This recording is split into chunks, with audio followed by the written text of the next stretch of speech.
This is Outnumbered. I'm Sandra Smith. Here today is Harris Faulkner, host of Kennedy on our sister network Fox Business, Kennedy. And today we have a special treat, a hashtag one lucky couple. Rock and roll royalty Pat Benatar and Neil Giraldo. They are not only a rock duo, but husband and wife with two beautiful daughters. Pat and Neil selling more than 25 million albums over 4 decades, producing 19 top 40 singles that have earned them 4 Grammys. So many hits: Love is a Battlefield, Hit Me With Your Best Shot, We Belong, just to name a few of them. And they still hit the road every summer, thrilling audiences, and their 35th anniversary tour celebrating their remarkable life together underway right now. But we remind Pat and Neil, you are outnumbered. We are. Welcome. Thank you for taking a stop on your cross-country tour to sit here on the couch for a few minutes. Well, thanks for having us. You don't know what you're in for by having us here. You know? I don't know. Tell us. Well, let me just tell you this. He doesn't know what he's in for. I know. No, this is normal for me. Let me explain my life for a second here.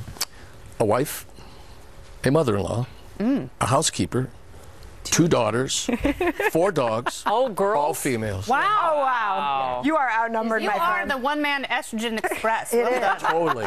My father-in-law unfortunately passed away, and my brother-in-law as well, so they were there to help me.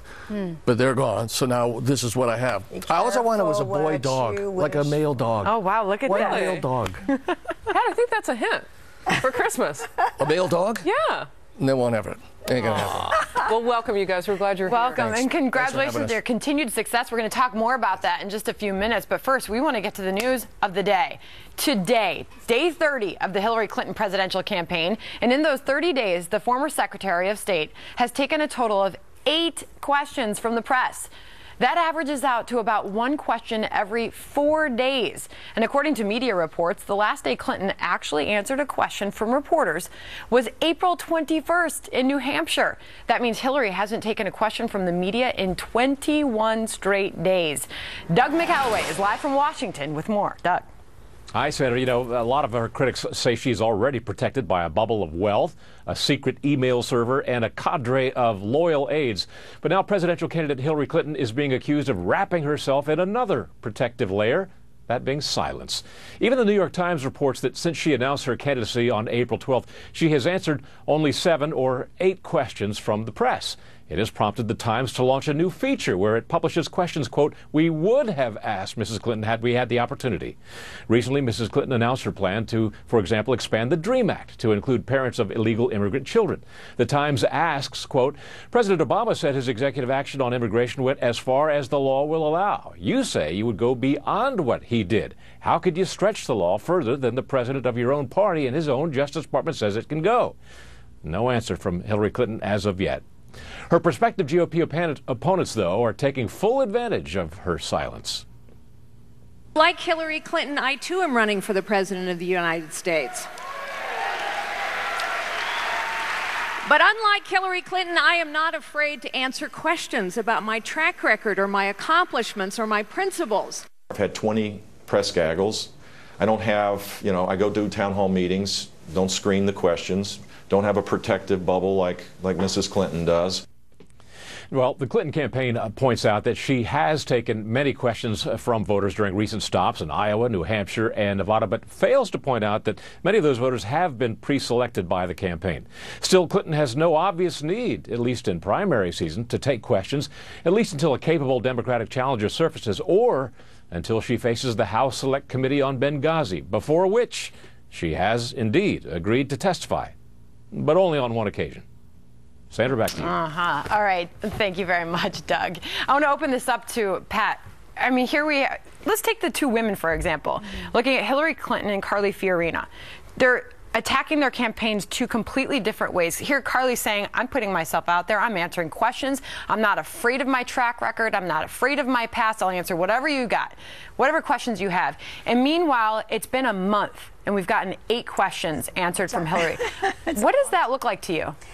Well, I mean, for a party that always wants transparency as the norm, I mean, it seems odd and not so smart. And she's pretty smart, so I don't understand what's going on there. I mean, some will argue, Harris, that it's somewhat of an effective strategy. You know, she had a tough time on her book tour, and then she's gone silent for a little while, and she's still up there. I mean, she's still polling well. Well, it seems like every week something else happens with one of the scandals regarding Hillary Clinton. On Friday, we saw a federal judge reopen a lawsuit that's seeking to gain access to the emails that were on that server. After the State Department and Judicial Watch, which is pressing the lawsuit, both agreed that it's time for us to see those emails, which is really interesting. So she probably won't take questions today or this week, because that just happened on Friday.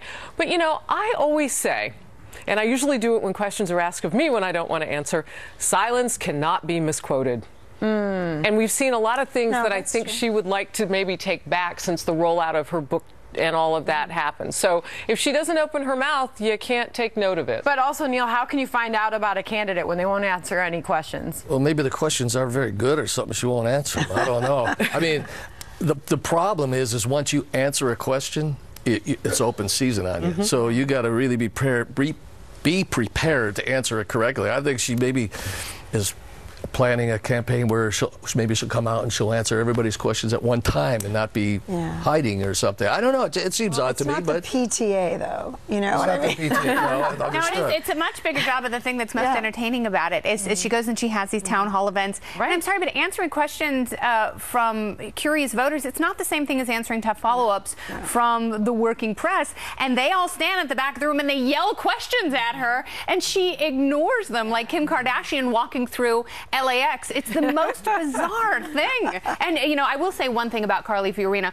Carly Fiorina has to prove herself right now. She has to do whatever she can to not only let people know what her positions are, but let people get to know her, because she is a mystery and is polling very low. But Hillary Clinton, every time she goes on these big tours, she talks herself out of support, and her numbers drop the more that she says. But she's reactive. Well, that makes sense. Instead of proactive. I would always go with the proactive approach instead of being reactive all the time. So you see Fiorina as being more proactive in her approach.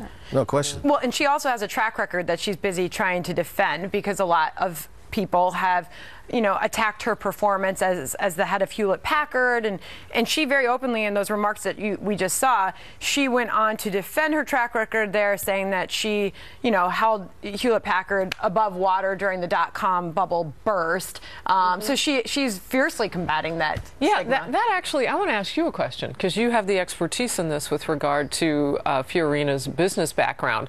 I mean, it would seem to me that it'd be very smart to take those 322 questions she's taken in about the same amount of time Hillary Clinton's taken 8, I think is what you said. She needs the press. She needs to get out there who they are. But isn't it also a chance for her to say what she's learned from some of the past? I mean, not all of it has been good. She's taken some chiding on some decisions that she's made. She's made it very clear she's not hiding anything. She was ousted, and she said, in those comments, she broached that subject. She said it was a boardroom brawl. And she said that's the thing about business, is that, you know, you can't be scared to challenge the status quo, I think was her exact words. So bottom line, you've got a candidate that's, you know, not answering questions, a candidate that is answering questions. What about Jeb Bush, though? Jeb Bush is putting himself out there and said, I'll answer any questions that you have. So all of a sudden, you've got Hillary Clinton that leaves so much room for speculation. But she's a smart woman. Yeah, Hillary's a smart woman. They're both smart. She's calculating. I'll give you that. I mean, she certainly is politically calculating. And I think that this is attack for her. Like, this is a way for her. This is obviously an overt strategy. But she's got smart people behind her, too. So, I mean, I'm sure that there must be some reason why. I mean, so the other thing that she's also done, obviously, is you've seen former President Bill Clinton has gone out and defended her at times, and Hillary's put him out on the forefront. Her daughter, Chelsea Clinton, has also come out. Largely when we were talking about the foundation war, Chelsea was in defense of the foundation. So is that a good strategy, do you think? You've got a couple daughters, you know, send your family out. Do they have any dogs or anything? Maybe they can walk with puppies? They got female dogs? Wow. I don't know. Do they have any puppies? Well, there's a lot at stake, and it didn't go well the last time. I would be pulling out every stop I had. If you if you lost your voice, would you send one of your daughters on stage to sing in your place? No, because they're way cuter than me. So that would not be a good thing. You know, the one frustrating thing I have, and I don't know if you guys feel this way too. So as the media, we been whining because we haven't gotten access to Hillary Clinton. I just hope that when we do get that one shot, whomever the reporters are in the room, that press corps, and Kennedy, you and I have talked about what questions we have. I hope they really go for it with the questions and not the sort of, oh my gosh, we're so glad to see you. Yeah. Because that can happen. And good follow-ups, too. Yeah. Follow them, baby. Follow them. Right.